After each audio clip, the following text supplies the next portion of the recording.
It's the end of paper shuffling, marathon meetings, coffee to go, juggling, road raging and commuting while catching your breath.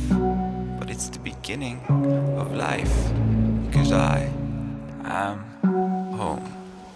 Make room for a new beginning, a new linen for a new tenant. It might be the start of a new beautiful friendship. Make room for family and for your friends, for those who let you down but might just be there in the end. Make room for wins and losses, for bosses and their never-ending stories about the office.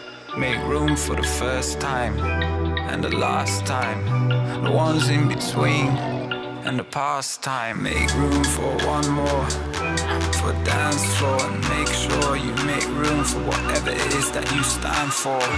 Make room for love, make room for loss, for the things you cherish, whatever the cost. Shh.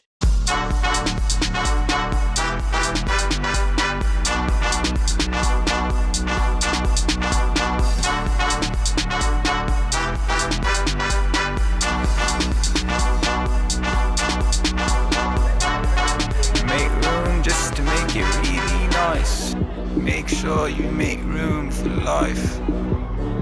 Chegou o novo catálogo Ikea. Mais espaço para a vida.